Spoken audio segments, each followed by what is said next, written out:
Welcome to Bruton Knowles Landmark podcast. Tune into a landscape of thought-provoking discussions and expert perspectives as some of our team from across the UK take a closer look at the dynamics shaping the future of the property sector and beyond. Hello. In the recent general election, Labour secured a decisive victory, marking a sharp, significant shift in the political landscape of the UK, and with introducing a manifesto full of new steps, missions, plans and targets. Many of them will directly affect the utilities, energy, road and rail sectors in which we work. My name is James Bailey, Managing Partner at Bruton Knowles, and I have with me Nigel Billingsley, our Head of Utilities and Infrastructure North, and Gill Froud, Head of Utilities and Infrastructure South, who together make up the sector powerhouse team at BK for all things energy, road and rail. Hello both. Hi James. Hi James. Hope you're well and happy to be here in, it is sunny, Bury St Edmunds, our new office, which we opened this week. So let's start with taking a look at the headline plans. Well, Labour's first steps is to set up the Great British Energy Company, a publicly owned clean power company to cut bills for good and boost energy security, paid for by a windfall tax on oil and gas giants. Apparently, Labour will capitalise Great British Energy with £8.3 billion over the next Parliament. The company will create jobs and build supply chains in every corner of the UK, with interestingly Scotland will be the powerhouse of our clean energy mission, with Great British Energy headquartered there. So, Nigel, what are your thoughts on Great British Energy? I think it's about time that the government stepped in and gave some strategic guidance and direction to the development of clean energy in the UK. I think up to now it's been left to entrepreneurial companies of varying sizes to deliver what we need for the reset to green energy. And I think although in many respects that's a good thing, there are also issues where we've got a number of sites that we're aware of where there are competing different companies trying to get the same site and the same land. There are some issues where lots of different people have sought with National Grid to access the grid, and there are blockages around there. So I think without a national support from government and a bit of direction, then I think there'll be some real problems with delivering green energy. So I think it's to be welcomed. From a Bruton Knowles point of view, all these projects require land. And to get land, then you need to do agreements with the landowners. And I think one of the interesting things is up till now, many of the companies that are developing sites purchase the rights at quite a high value because they want to progress schemes promptly.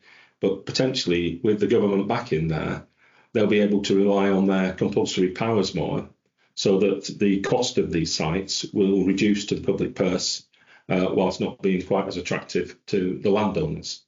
But generally, I think it's to be welcomed that the government's taking a more active approach to delivering green energy, yes. I think one of the issues that we see within our business is that powers aren't often used on a universal basis, are they? I think there are powers out there that energy companies don't actually use to deliver schemes.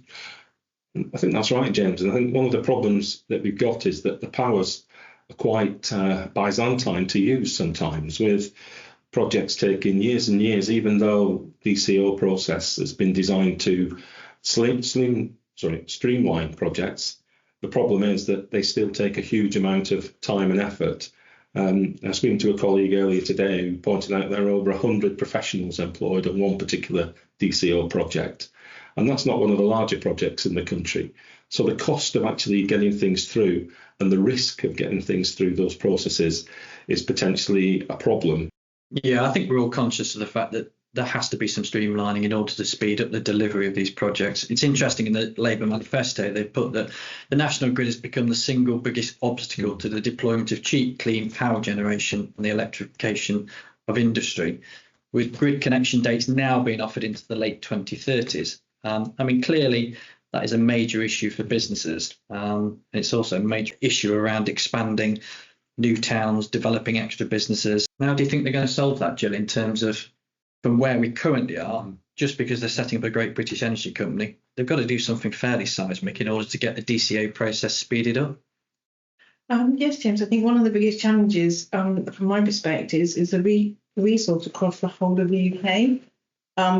Are we going to have to collaborate with our competitors more? Are we going to have to develop more in-house training to be able to get the people to deliver these projects? Like Nigel was saying, on one DCO, there's over 100 people working on the project. So as we know at the moment, the resource across the whole of the sector is very, very short, is very, very small. So what do we do for the future? Do we start talking to more schools, the education system? Is there enough qualified people out there? We know the answer is no. And I think that's, from my perspective, it's going to be one of the biggest challenges. I think that's right. I think people talk about a shortage of resource in the UK. I think in the utilities and infrastructure sector, it's very real on the professional delivery side, is that there is a shortage of people. We see it within the client organisations and we see it with consultants. So I think you're right, Joe. I think there has to be a programme of training people, of educating people, promoting the opportunities within the sector. But it's like Rachel Reeves announcing 300 new planning officers. It takes time. These things, we're talking 3 to 5 years away. So in terms of Labour's first term, the expectation is we'd start to see those people coming into the sector towards the end of their term. So I think the British public is going to have to be quite patient in terms of some of these initiatives, because they're going to be difficult to deliver in the short term. So I think as a general principle, we agree Great British Energy potentially could be a good thing, but we need to see some substance and also some practical elements around how they're going to deliver it. Yes, James, and I think it's not just a lack of resource at the front end, the planning and development side, that we're particularly involved in at Bruton Knowles. There's also the actual development and building of these things. Historically, there's not been a huge development of new overhead power lines in Britain. The national grid was principally built in the 50s and 60s, some of it drifted into the 70s. And then really it sort of got stuck in aspic for many, many years, to the point where over the last few years there's been attempts to rebuild and regenerate and add to the grid. But I think one thing that can help actually is not just training people, but also the use of technology. And I think people have got to see that and embrace new technology, AI. For example, in building books of reference, using AI to consider titles. It's a bit of a detailed point, but before you build any scheme, you've got to know whose land the land is on, so you can interrogate land ownership from the land registry. And historically, people would read through that and write that down, but now maybe using AI. We're also interested to see on the development of the Hinkley project, people using drones to install overhead power lines. So historically, there'd be a huge amount of scaffolding, etc., which would intervene on people's land and cause issues there, causing claims from landowners. But some of the overhead lines have been put in place by drones, which has saved cost and time. I think it's interesting. Labour have also said that the UK has a tremendous untapped advantage: a long coastline, high wind, shallow waters, universities and skilled offshore wind farm workforce combined with an extensive technological and engineering capability. All sounds really, really good, but particularly onshore wind farm, given that Rachel Reeves has announced today they're going to repeal the moratorium on that. The big issue is nobody wants to live near a wind farm. Everybody objects. How are they going to get over this big issue that, quite frankly, any infrastructure scheme has so many objectors? So I think that's a real issue for particularly onshore wind. We were involved with onshore wind developers prior to the moratorium in the late 2008, 2009 time. And once you start to build a civ plan of avoiding population centres, avoiding areas of high value landscape, etc., and then there are other issues when you build wind farms, such as the radar zones of airfields, etc., then the area that you've got left is pretty limited. So there will be some opportunities, but I don't think there will be as many as you might think if you were properly balancing the cost in terms of the environment and other issues to local people. How about the closer you live to the wind turbine, the cheaper your electricity? That could work. It could do, but I think one of the things as well going forward is, has technology moved forward with wind turbines themselves? Is it longer, thinner blades, to make it visually better for people living around the areas? Yeah, I think the reality is it's about changing people's mindset, isn't it? I think there has to be setting out the need as much as anything as well in terms of how do you achieve 2030 zero carbon electricity. Well, I'm afraid it has to be through initiatives such as this. The old-fashioned days of the power stations have gone and they're not coming back. So, I mean, Labour also mentioned nuclear power. So obviously we've been the land agents on Hinkley C, which has been going for a long time.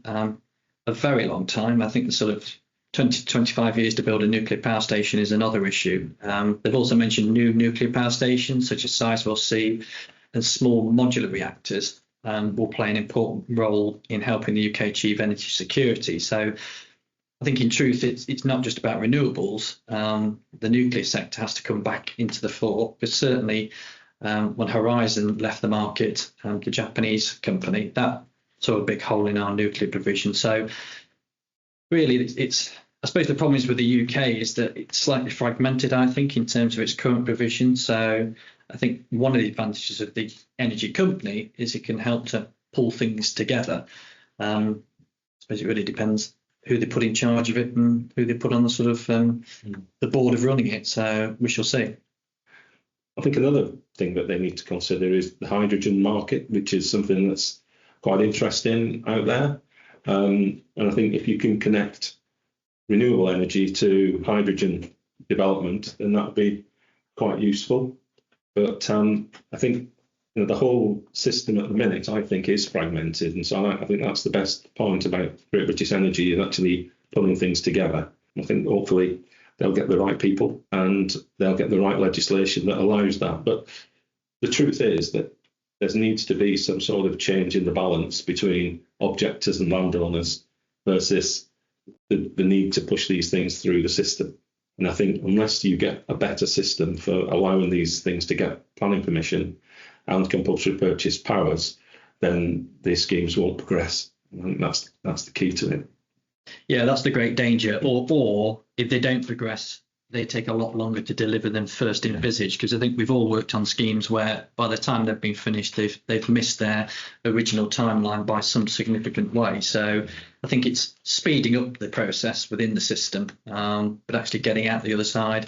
I think my issue might be if you do speed up the system, then it potentially does it hit the issue around deliverability in terms of engineering, construction firms and staff. I think the problem with the UK is it does seem to be desperately short at the moment, and enough people to deliver these things. So if you increase the pipeline of work, doesn't necessarily follow that there's then going to be a sufficient resource to then build all these projects at the same time. Because if you look at it, quite a few things are going to be happening at the same time. So I think as consultants to the industry, we've been able to cope because projects sort of come one after another. But I can see if the system's freed up and lots of projects in, let's say, working towards 2030, I mean, honestly, is the industry going to be able to cope from a serviceability point of view? Because I would have some serious doubts given where we are at the moment in terms of trying to help clients deliver the existing schemes.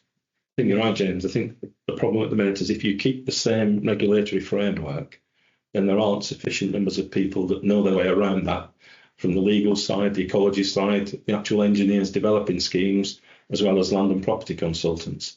They just don't exist. And the problem is that once you've got through that system, you've then got, are there enough people to actually build the kit? And naturally, it's even deeper than that. Is there capacity to build enough, to make enough cables? Where are the cable factories? Where are the turbine factories, etc.?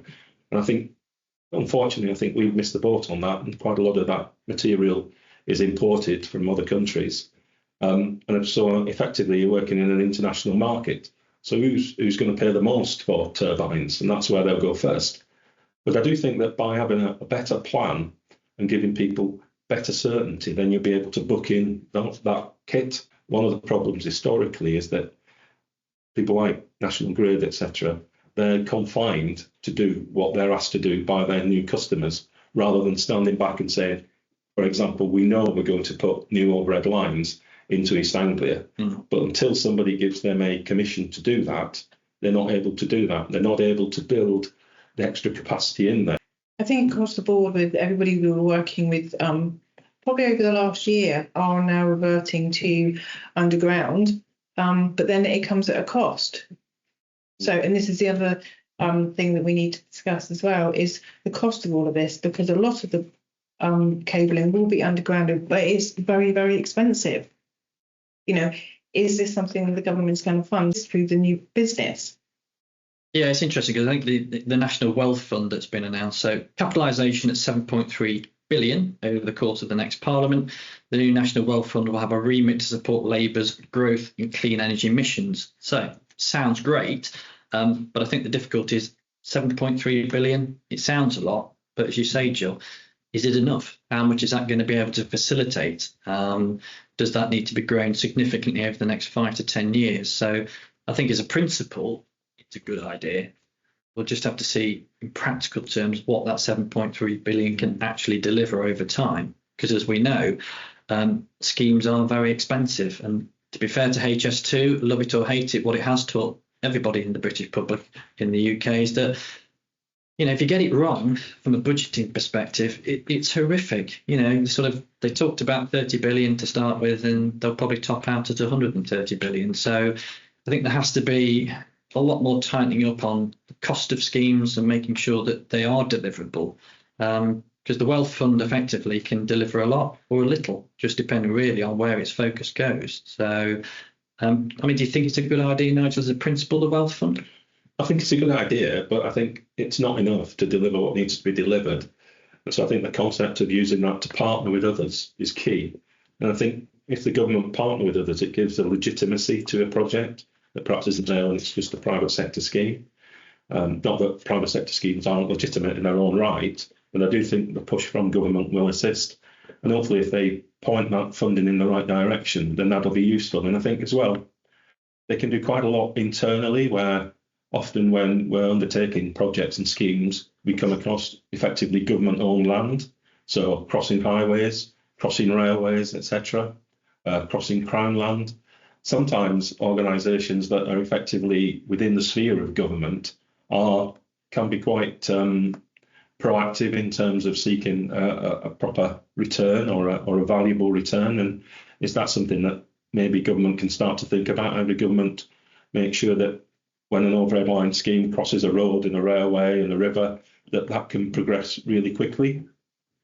Yeah, I think the hope is that it's a catalyst, isn't it? So government can attract investment from the private sector and get that figure up to something substantial. Then I think really that's the main focus of the National Wealth Fund. So we shall have to wait and see. So Labour said they will create a new clean power alliance. So bringing together a coalition of countries at the cutting edge of climate action in the hope that they'll help to deliver lower energy bills while accelerating the energy transition and protecting and enhancing clean energy supplies. So it's something that lots of sort of 2030 clean energy, carbon neutral is very much at the forefront of their thinking. And clearly they've been looking at, we can't do it all on our own. There must be some benefits to working with others. What are our thoughts on working with other countries to deliver much cleaner energy, much cheaper energy to the UK? I think that there is an opportunity to work with other countries to make sure that we're working together rather than competing. And I mentioned earlier about potentially there's only a certain capacity for making turbines, for example. And if we work together with other countries, we can perhaps improve that capacity. The same with solar farms. There's only a certain capacity for solar units, and if we can work together with other countries, that makes sense, rather than people fighting to purchase those against each other and pushing prices up. And it touches on that concern that Jill raised about, do we have enough resource, well-trained people to do it? So I think the ability to have access to additional resource, if it's from other parts of the world, would certainly help us, I think, in the short term to deliver some of these projects. And enable us to, as Jill said, train people, because that's very much what it is about. I mean, at Bruton Knowles, we seek to train technical and professional staff, but it takes time. It's an experience-based training program, and in reality, it takes 2 to 3 years. So I think if we had access through the Alliance to additional resource that could help deliver projects, it's got to be a good thing. What do you think, Jill? Think it's a good thing? I think from a public perspective, positive. It can only be seen as a positive thing if they're looking to reduce household bills. And like you say, it's all of our experience working together with other companies across the whole world now. Yeah, because to be fair, when you read the manifesto, they do reference reducing the cost to the user. So I suppose that really is the ultimate test, isn't it? I mean, we look at it from a sort of practical point of view, project delivery. But if you think about households, it reminds me of the sort of the discovering oil in the 70s when I think everyone was told they were going to have virtually free energy, which, just never, ever materialised. So I think managing expectation, you have to be pretty careful, really, because the thought of cheap, clean energy, well, what's cheap? I mean, I know energy bills have gone up, but I think, to be fair, you just have to be a bit careful in managing the public's expectation about how much their energy bills are going to come down, particularly with electricity and gas. And when. Exactly. And also the issue around clean water, the water infrastructure, leaks. There's an awful lot to be done, because I think when you look at the manifesto, it talks very much about new projects. And I think what we know as professionals advising power companies, there's an awful lot to be done on the existing infrastructure. So when you look at sort of water, gas, electricity, road and rail, existing infrastructure, it's very tired, it's been underinvested in. A lot of our work is around refurbishment. So they've still got to do that, as well as all the more exciting stuff around clean energy, new development. So I think what I would say is that there needs to be a focus on the day job as well as the sort of the more exciting potential new things down the line, because what we certainly know is that a big part of our work is supporting clients to refurbish what they've actually got, as opposed to building something new. I had an interesting visit to a site in Nottingham, actually, where next to the substation for the new development, they were also building batteries, so that there was the opportunity to store electricity there as well. And I think that's probably going to be something that's going to be much more common. But again, battery sites are something that people don't like to have near to their properties. There are issues, I think, about the amount of batteries you can have on a particular site because of safety and fire risk, etc. But I think we need to get more used to storage of electricity as well as generation, to reflect the fact that things like solar and wind, etc., don't happen all the time. No, I think that's right. So let's just conclude our conversation around new projects and new development. So what do we think the Labour government can do to deliver some quick wins in terms of the existing pipeline of schemes? What do we think is the sort of the low-hanging fruit for them in terms of being able to publicise some schemes coming forward that they can claim wouldn't have come forward so quickly? I think the other key thing, is to look at the network, because there are a whole number of what we call zombie schemes, where people have come forward with a scheme and got a grid connection, but that actual scheme isn't progressing.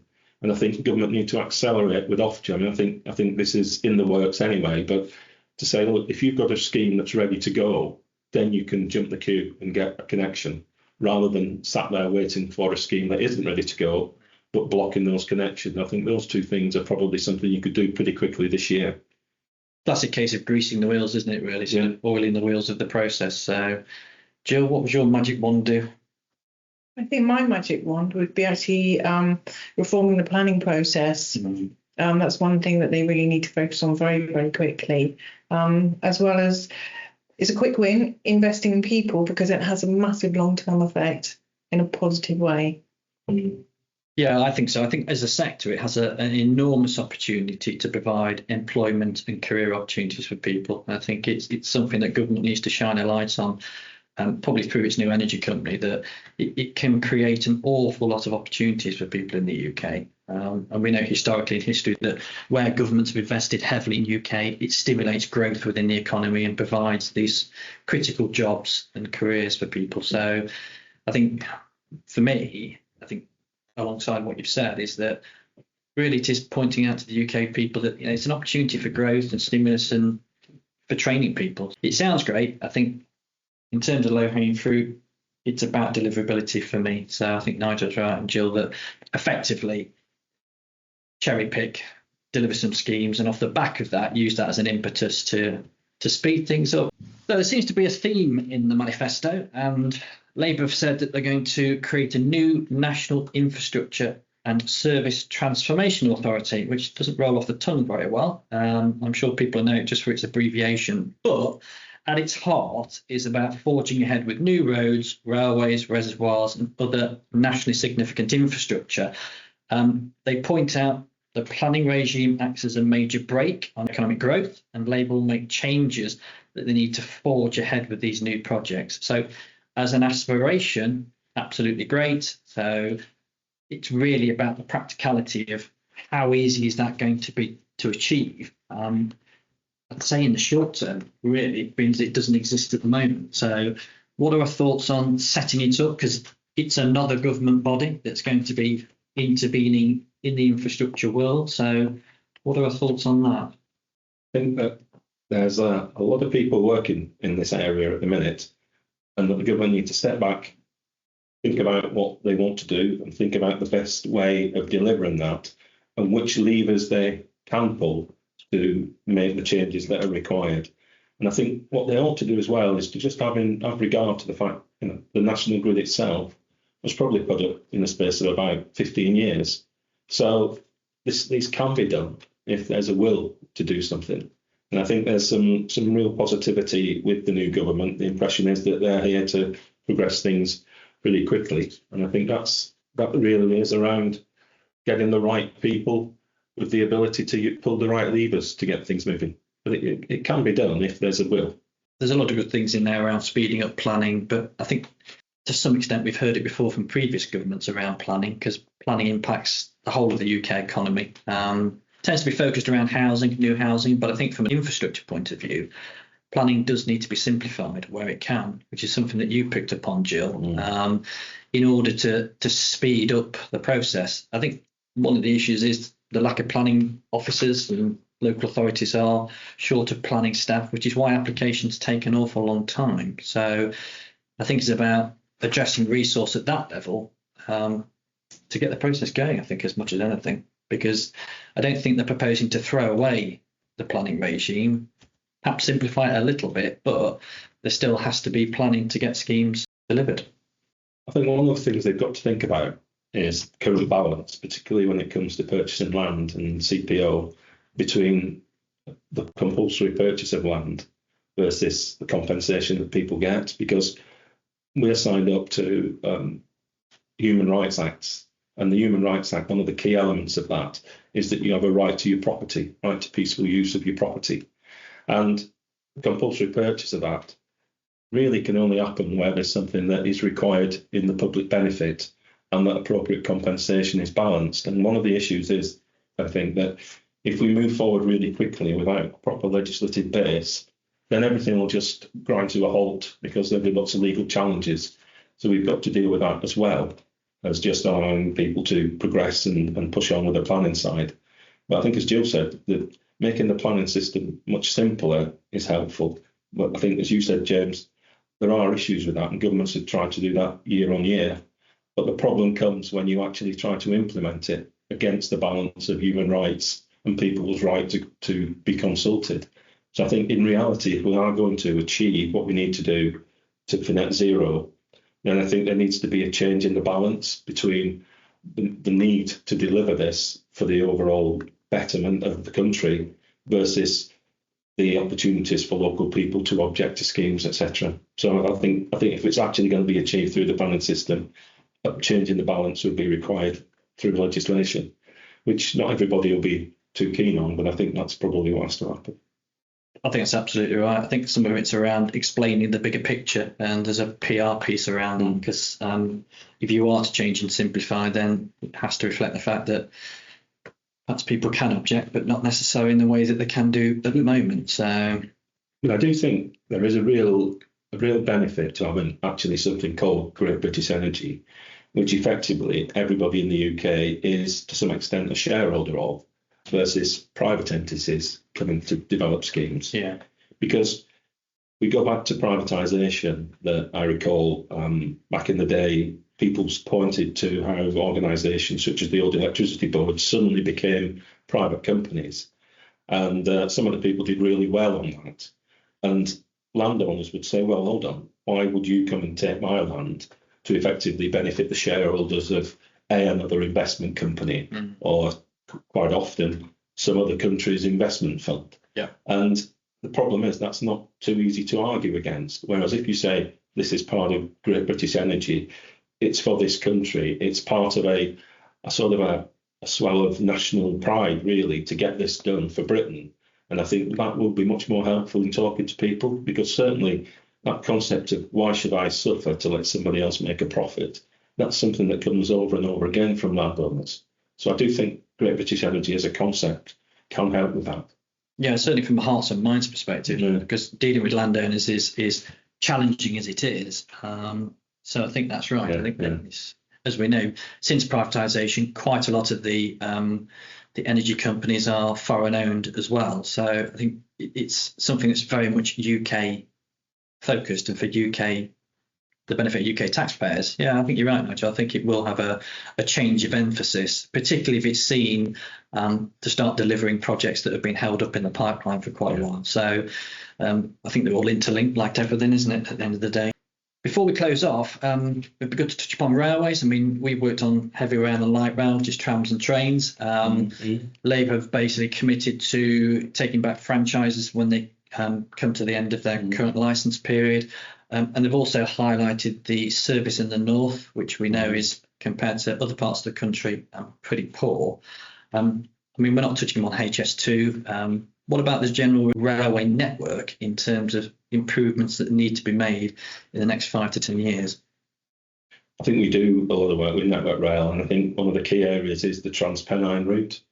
And Transpennine in its widest sense, and I think what you've got is a number of really large cities, Sheffield, Leeds, Manchester, going out to Liverpool, Hull, and other cities around that area. And the links are really literally Victorian links. I mean, the railway between Manchester and Liverpool is the original Stevenson Railway. It runs across the mosses, and it takes far too long to get from those cities. And I think the idea of connectivity between big cities is really helpful to allow the whole of the north to grow. No, I think for anyone that is involved in the railways, that's very true. The connectivity in and around London is good. I think once you go to other parts of the country, particularly north, it's very, very poor. I think reliability and the quality of the rolling stock as well. If you're to lure people out of their cars, the experience has to be good and it has to work. I think the other thing as well is the cost of rail travel has gone up, and it is an expensive way to travel. So I think for the new government, I think railways are quite challenging, because I think you're right, Nigel. It's a very expensive form of transport to build and maintain.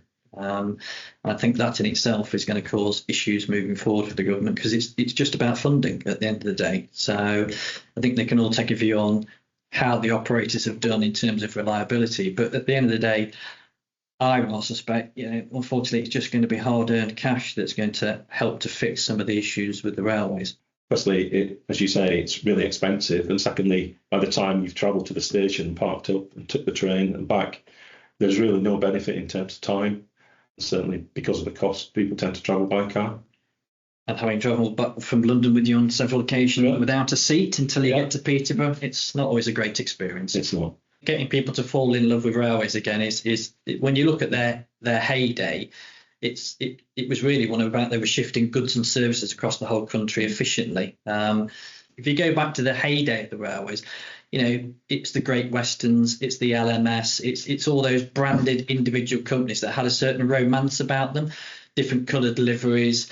And I think Virgin tried to do some of that with their franchise. But I think the difficulty around government-owned railway is that it's always going to be cash strapped. I think that's the main issue. It's going to be cash strapped. And I think for most people, the danger is we might have British Rail Part 2, which, the sandwiches have improved a lot, I think, to be fair. But, the danger is that the look and feel of the service doesn't. And for a lot of people, there's alternative modes of transport, particularly for students or people on lower incomes. If you're travelling between cities, you'll do it on a bus, because the bus is incredibly competitive in terms of a railway ticket. So it has to be cheap, it has to be clean, it has to be extremely convenient and usable if you want to get people using railways again in a way that perhaps they used to in the sort of the 40s, 50s and 60s. I don't know, Jill, when was the last time you caught a train? Probably about 6 months ago. No, not bad. But dare I say it, I mean, a lot of people won't remember British Rail. So it's one of those things, are we trying to promote the rail system to a generation and make it more new, more modern, more cost effective? I would say from my own personal perspective is a lot of the issues are not necessarily with the trains, but with the car parks at the train stations. I mean, there is a major issue across the south. It's about the whole experience, isn't it? Because it adds stress to people, and what people want to do is just to de-stress their travelling as much as they can. So and reduce travel time. And reduce travel times, absolutely. And you know, joking apart, having used the train network system and booked a seat and then not been able to sit on it, it's things like that you know, I mean, everyone would be outraged if they caught a plane to go on holiday and had to stand for the whole journey. Yet we seem to have got to a stage where we accept it on a railway just because the whole sort of PR and sort of, well, it's just the way that it is. I think that has to be a massive shift if they're to effectively make railways appeal to people. I mean, it's like myself, you know, apart from going to London and perhaps using a Eurostar to go into Europe, I don't think I'd ever consider using a train at the weekend. I simply wouldn't. I would just get in the car and drive. So it's probably the next generational thing in terms of how do you get young people to engage with a railway network. And I think the simple answer is it probably has to go to more places, cheaper and on time. I think that's right, James. I think the pricing is a big issue. And also I think if you stand back from it, because of the cost, people don't use it, but it's still a costly mode of transport. But I think what you do need to do is to be a bit more creative in linking some of the tram systems that we work on, for example, in Nottingham and Birmingham, so that they go directly to stations, link into stations, and make sure that people can go from closer to where they live to the stations to take the journey to where they want to go to and back again. I think, again, you have one or two bad experiences on rail and you suddenly say, well, I'll use a different mode of transport. And I think that's what's happened a lot of the north. Certainly I know a lot of people that would used to commute into Leeds on a train, but because of all the cancellations, they don't do that anymore. No, it's difficult to imagine in the short term how they win those people back, because once you've been late for a couple of meetings, it's just there in the back of your mind that why would you expose yourself to the risk of doing it for a third time? So I think railways is difficult. I don't think it's particularly straightforward. I think a lot of it is going to be unfortunately funding driven. I think, as you say, Nigel, in terms of modes of transport and infrastructure, it's very, very expensive because it's heavy engineering. There's a lot of sort of safety factors in there. So it's a difficult one. I think it's not just about taking franchises back in-house. I think it's about putting an investment program in place that delivers over the next 5 to 10 years. And yeah, certainly a re-engagement with the British public about something that's cheap, clean, efficient and works, which unfortunately is a very patchy picture at the moment, I'm afraid. Well, we've been discussing for a while, so let's just sum up our thoughts individually on where we are with this proposal from the new Labour government. Yeah, I think it's an exciting time for our sector. There's great opportunities, but it's going to be a lot of hard work over the next 10, 20 years for all of us.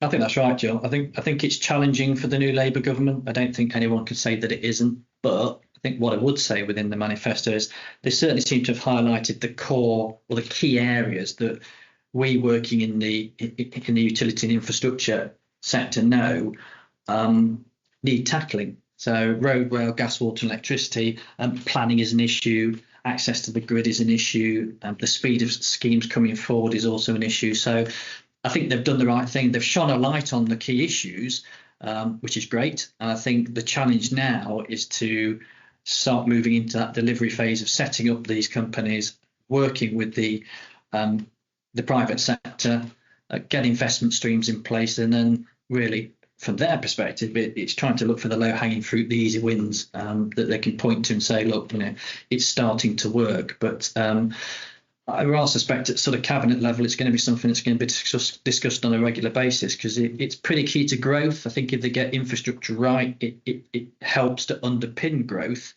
And as we've seen really in the sort of recent past, there's a lot to do. I think there's an awful lot to fix, because there's an awful lot of infrastructure in the UK, if not totally broken, then certainly needs to be repaired. And if we talk about renewable new projects, then, well, we've got a whole new piece there that says we have to get better at doing these from a budgeting and finance point of view, and from a deliverability point of view. So I agree with you, Gill. I think from our perspective at Bruton Knowles, really exciting. We support all of these projects professionally, so looking forward to it. I just think it's good to see that this has moved right to the heart of government. It seems to me it's one of the top points of their agenda.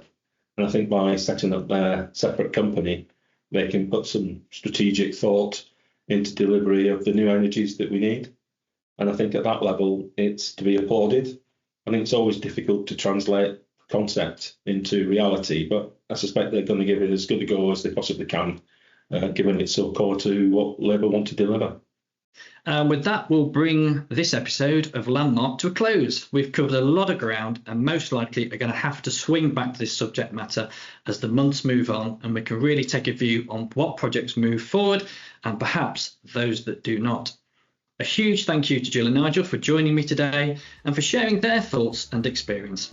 I'm James Bailey, Managing Partner at Bruton Knowles, and thanks for listening.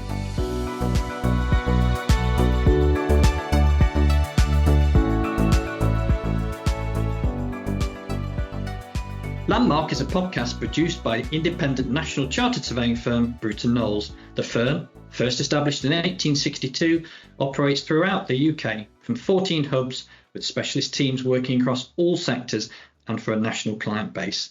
For more information, you can contact us at Bruton Knowles at edenpr.co.uk or subscribe to our newsletter on LinkedIn. Just search for Landmark Newsletter or follow our social media feeds.